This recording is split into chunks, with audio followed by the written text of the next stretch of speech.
Hello बच्चों, आज की इस वीडियो में हम कक्षा 8 8 ग्रेड अभ्यास पुस्तक है उसके हम गणित को हल करेंगे। तो इसमें हम सबसे पहले अध्याय 1 को देखते हैं। अध्याय 1 में क्या करना है, हमें दिया है परिमेय संख्याएं। तो इस वीडियो में हम जानेंगे कि परिमेय संख्याएं क्या होती हैं। परिमेय संख्याएं जो अंश ऐसी संख्या होती हैं जिन्हें हम अंश और हर के रूप में लिख सकते हैं। जैसे हमें एक पहले प्रश्न में जो संख्या दी है 3/8, यह कैसी एक परिमेय संख्या है। इसमें अंश क्या है, 3 अंश है और हर है 8। तो ऐसी संख्याएं जिन्हें हम अंश और हर के रूप में लिख सकते हैं वे परिमेय संख्याएं कहलाती हैं। जैसे 2 है, 5 है, ये भी परिमेय संख्या है क्योंकि इनके हर में 1 होता है, लेकिन हम इन्हें नहीं लिखते। तो 1 2 3 जितनी भी संख्या है ये भी परिमेय संख्या होती हैं। तो अब आगे हम सवालों को हल करते हैं। जैसे पहला प्रश्न लिखा है 3/8 का योज्य प्रतिलोम ज्ञात कीजिए। तो इसमें हमें सबसे पहले देखें कि योज्य प्रतिलोम क्या कहलाता है। योज्य प्रतिलोम ऐसा योज्य प्रतिलोम में क्या करते हैं, हम जो संख्या दी होती है उसके चिन्ह में हम ऋण का गुणा कर देते हैं। जैसे पहली संख्या दी है, यह संख्या दी 3/8, तो 3/8 है जो यह संख्या किसकी है, प्लस की। प्लस वाली संख्या है तो इसमें हम ऋण से गुणा करेंगे तो यह कैसी बन जाएगी, माइनस वाली। तो ये 3/8 है तो यह इसका योज्य प्रतिलोम होगा ऋण 3/8, क्योंकि 3/8 है जो प्लस का 3/8 था। तो यह संख्या में जब हम ऋण का गुणा करेंगे तो हो जाएगा ऋण 3/8। इसी तरह से हम प्रश्न जो दूसरा है 12 नंबर का, इसमें हमें 5/6 5/6 का योज्य प्रतिलोम बताना है। तो बताइए 5/6 का योज्य प्रतिलोम क्या हो जाएगा। इसका योज्य प्रतिलोम होगा 5/6, क्योंकि जो 5/6 है जो यह कैसी संख्या है, ऋण की। जब हम इसमें ऋण का गुणा करेंगे तो यह धन बन जाएगी, यानी संख्या बनेगी 5/6। तो 5/6 का योज्य प्रतिलोम हो जाएगा 5/6।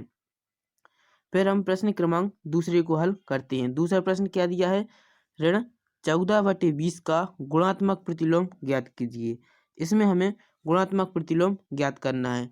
तो गुणात्मक प्रतिलोम कैसे निकालते हैं, गुणात्मक प्रतिलोम में अंश हर बन जाता है और हर है जो अंश बन जाता है। इसमें क्या होता है, अंश और हर बदल जाती हैं और योज्य प्रतिलोम में केवल चिन्ह बदलते हैं। तो गुणात्मक प्रतिलोम निकालेंगे तो देखिए जो संख्या दी है ऋण 14/20, तो इसमें अंश क्या है, ऋण 14 और हर क्या है 20। तो इसका जब हम गुणात्मक प्रतिलोम निकालेंगे तो हर बन जाएगा ऋण 14 और अंश बन जाएगा 20। तो यानी ऋण 14/20 का गुणात्मक प्रतिलोम क्या हो जाएगा, 20/14। तो इस तरह से हमें संख्याओं के गुणात्मक प्रतिलोम निकालने होते हैं। फिर हम प्रश्न क्रमांक जो 12 है इसको देखते हैं। 12 नंबर पर जो देखिए प्रश्न सवाल दिया है ऋण 1 सही 1/18, यह संख्या दी है हमें ऋण 1 सही 1/18 और इसका हमें गुणात्मक प्रतिलोम ज्ञात करना है। तो पहले जो हमें संख्या दी है इसको हम पहले हम सही रूप में लिखेंगे, यानी परिमेय संख्या के रूप में लिखेंगे। जैसे संख्या क्या दी, ऋण 1 सही 1/18, तो इसको हम लिखेंगे तो कैसा करेंगे, इसको पहले हम 18 का इसमें गुणा करेंगे। तो 18 एकम 18 और ऊपर वाली संख्या को जोड़ देंगे तो 18 और 1 19, यानी संख्या बनेगी वह हमारी होगी ऋण 19/18। यह संख्या बनेगी ऋण 19/18। अब हमें इसका गुणात्मक प्रतिलोम निकालना है। इस संख्या का हम गुणात्मक प्रतिलोम निकालेंगे। तो इसका गुणात्मक प्रतिलोम निकालेंगे तो कितना हो जाएगा, अब इसमें देखेंगे अंश क्या है ऋण 19 और हर है 18, तो इसका अंश और हर बदल जाएगा, यानी ऋण 19/18 का गुणात्मक प्रतिलोम होगा ऋण 18/19। यह संख्या हो जाएगी। इस तरह से आपको इन सवालों को हल करना है। फिर हम प्रश्न क्रमांक तीसरा देखते हैं। देखिए तीसरा प्रश्न क्या है, संख्या दी है 4/5 व ऋण 7/8 के व्युत्क्रम से गुणा कीजिए। पहले आपको सवाल को अच्छे से पढ़ना है फिर उसको हल करना है। देखिए संख्या क्या दी है, 4/5 को ऋण 7/8, किस संख्या का, ऋण 7/8 का व्युत्क्रम, यानी ऋण 7/8 है जो इसका व्युत्क्रम, व्युत्क्रम ही गुणात्मक प्रतिलोम होता है। तो ऋण 7/8 है, इसका व्युत्क्रम करेंगे तो क्या बन जाएगा, ऋण 8/7। यहाँ लिखा है हमने, देखो 4/5 को ऋण 7/8 की व्युत्क्रम से गुणा करना है, यानी 4/5 जैन की तय लिखेंगे और ऋण 7/8 का व्युत्क्रम कर देंगे। तो व्युत्क्रम करेंगे कितना बन जाएगा, ऋण 8/7। तो हमने यहाँ पर लिख दिया 4/5 गुणित ऋण 8/7। अब हम इसका गुणा कर देंगे। तो गुणा किस तरह से करते हैं, अंश का अंश में गुणा करते हैं और हर का हर में। तो 4 का गुणा जब 8 में करेंगे तो कितना हो जाएगा, ऋण 32, 4 8 32, और संख्या है जो है कैसी है, ऋण की, तो ऋण 32 हो जाएगा। फिर हम नीचे हर का गुणा करेंगे तो 5 7 35, यानी संख्या बनेगी हमारी ऋण 32/35। यह हमारी संख्या हो जाएगी। इस तरह से आपको इस सवाल को हल करना है। फिर हम आगे बढ़ते हैं, प्रश्न क्रमांक तीसरी का बा देखते हैं। तीसरा बा क्या दिया, इसमें संख्या लिखी है 3/2 गुणित 2/7 ऋण 1/14 ऋण 3/4 गुणित 5/3। यह हमारे लिए सवाल दिया गया है। अब हमें इसको हल करना है। तो इसको किस तरह से हल करेंगे, देखिए जो पहले संख्या दी है 3/2 गुणित 2/7, तो इसमें देखिए हर में क्या है, ऋण 2, और अंश क्या है, 2। तो यहाँ से 2 से 2 कट जाएगा, यानी केवल संख्या बचेगी 3/7। यहाँ पर हमने लिख दिया ऋण 3/7। इसमें सबसे पहले हम गुणा वाली संख्याओं को हल करते हैं। तो ऋण 3/7 यहाँ पर हमने लिख दिया है। फिर जो ऋण 1/14 थे, इसको हम ज्यों के त्यों लिखेंगे, यानी ऋण 1/14 को हमने यहाँ लिख दिया है। फिर अब देखना, जो यह संख्या बची ऋण 3/4 गुणित 5/3, इस संख्या को हल करेंगे। तो यहाँ से 3 है, जो ये 3 और यह 3 कट जाएगा, यानी क्या बचेगा, 5/4, और संख्या आगे चिन्ह किसका है, ऋण का। तो यहाँ पर ऋण लगाएंगे और 5/4 लिख देंगे। इस तरह से आपको इस स्टेप को हल करना है। फिर हम अब देखेंगे इसको कैसे आगे हल करेंगे। इसमें सबसे पहले हमें जो हर होता है उसका हमें एलसीएम लेना होता है, यानी एलसीएम लघुत्तम समावर्तक लेते हैं।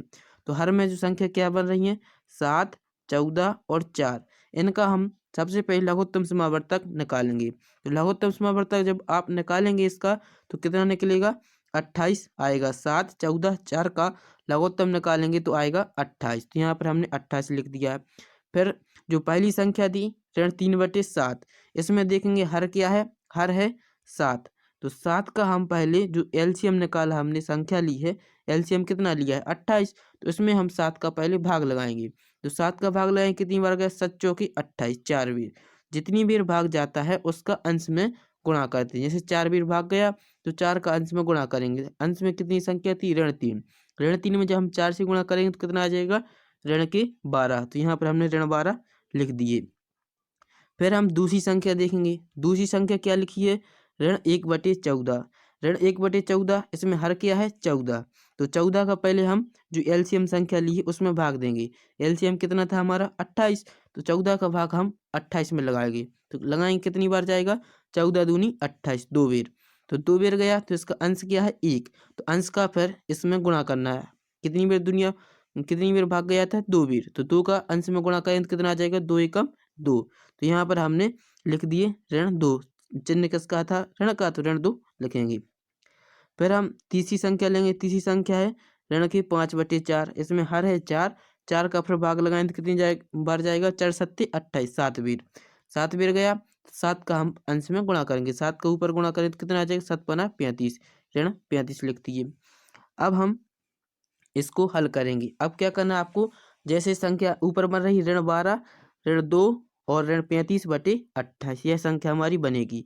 तो इसको हम हल करेंगे तो जो संख्या है जुड़ जाएंगी। ऋण 12 और 2 कितनी हो जाएंगी, 14, और 14 में जब 35 जोड़ेंगे तो हो जाएंगे ऋण के 49, और बटे जो 28 है जो है नीचे जाएंगे तहीं लिखेंगे। अब आप देख रहे हैं कि यह संख्या नहीं कट रही, तो इसका आंसर भी यही हो जाएगा। यदि संख्या आगे और कटती तो हम इसको और आगे हल करते। अब हम प्रश्न क्रमांक 14 देखते हैं।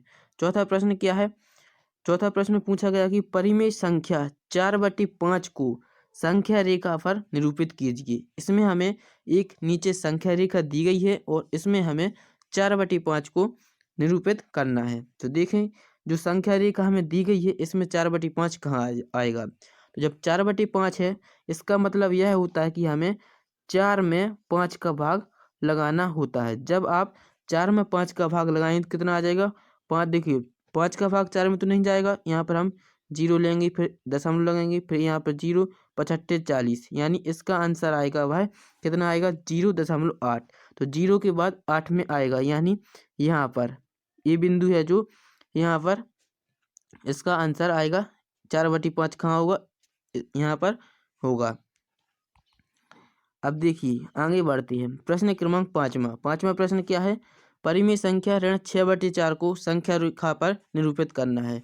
तो इसी को भी प्रश्न क्रमांक 4 के समान इसको आपको हल करना है। इसमें क्या करेंगे, ऋण 6/4 है जो इसको हल करेंगे, 4 का भाग पहले 6 में लगाएंगे, फिर जितना भाग आएगा यानी बाय आएगा ऋण 1.5। तो 1.5 कहाँ होगा, यहाँ पर। तो यहाँ पर हम इसको निरूपित कर देंगे।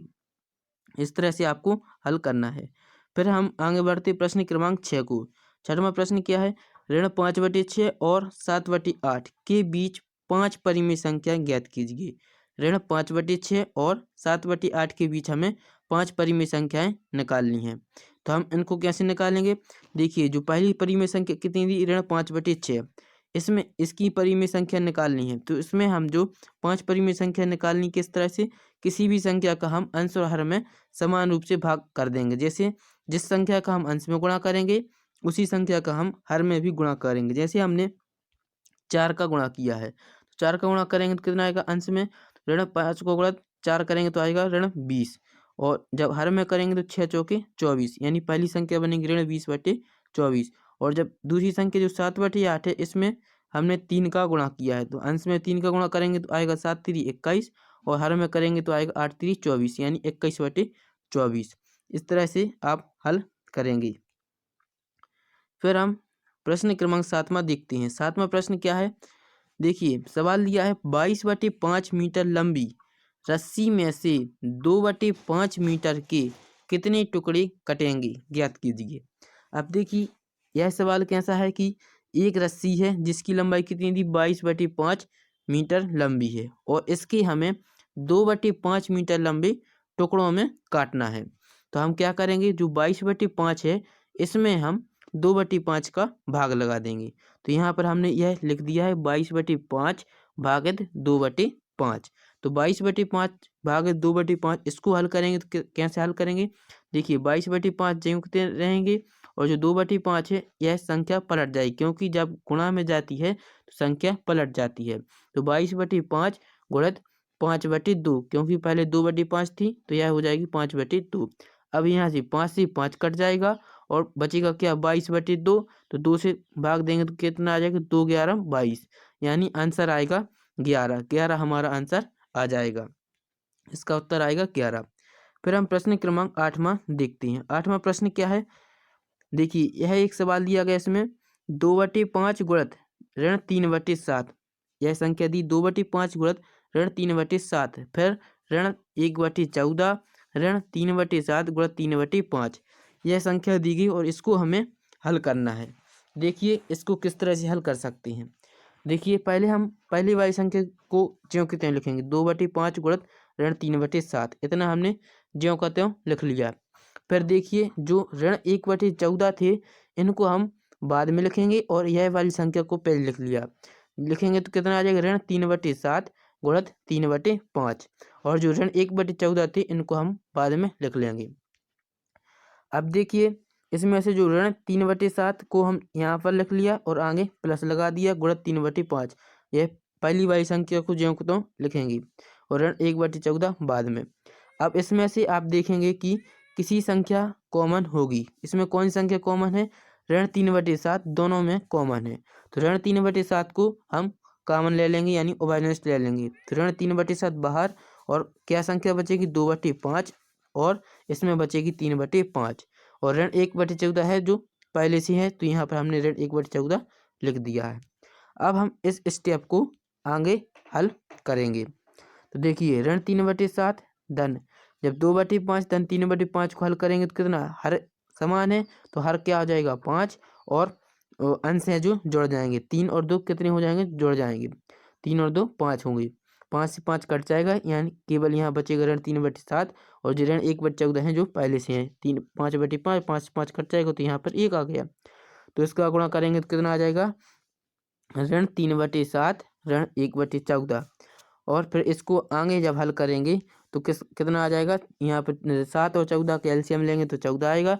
7 दूनी 14, 2 बेर दो का उसमें अंश में गुणा करेंगे, 2 3 6, ऋण 6 और ऋण 1। तो ऋण 6 और ऋण 1 कितनी होती हैं? ऋण 7 और ऋण 7/14, यानी इसका आंसर आएगा ऋण 1/2। यह हमारा आंसर होगा। प्रश्न क्रमांक 8 का आंसर कितना आना है? ऋण 1/2। हम प्रश्न क्रमांक 9वां देखते हैं। 9वां प्रश्न क्या है? ऋण 2 से बड़ी 5 परिमेय संख्या ज्ञात कीजिए। कितनी परिमेय संख्या निकालनी है? 5 परिमेय संख्या। देखिए ऋण 2 से बड़ी 5 परिमेय संख्या कौन कौन होगी? पहले हम एक संख्या रेखा बना लेंगे इस तरह से, और इसमें देखेंगे कि ऋण 2 से बड़ी 5 परिमेय संख्या कौन कौन होगी। ऋण 2 से बड़ी 5 परिमेय संख्या होगी ऋण 2 से ऋण 1, फिर 0, 1, 2, 3, 4, 5, ऐसी आगे संख्या बढ़ती जाएंगी। तो हम ऋण 2 से बड़ी 5 परिमेय संख्या बतानी है, तो यहाँ इस साइड से 5 परिमेय संख्या होंगी। फिर इसी तरह से आपको प्रश्न क्रमांक 10वां करना है। इसमें हमें 3 से छोटी 5 परिमेय संख्या बतानी है। तो एक हम संख्या रेखा बनाएंगे इस तरह से, और 3 से छोटी 5 परिमेय संख्या कौन कौन होती हैं? 3 से छोटी, तो 3 से छोटी हो जाएंगी 3, 2, 1, ये हो जाएंगे 3, 2, 1, 0, ऋण 1, जे सब 3 से छोटी वाली परिमेय संख्या में आ जाएंगी। तो इस तरह से हमें अध्याय 1 को हल करना था। यदि आपको यह वीडियो अच्छा लगा हो, समझ में आया हो, तो चैनल को लाइक करें और सब्सक्राइब जरूर करें।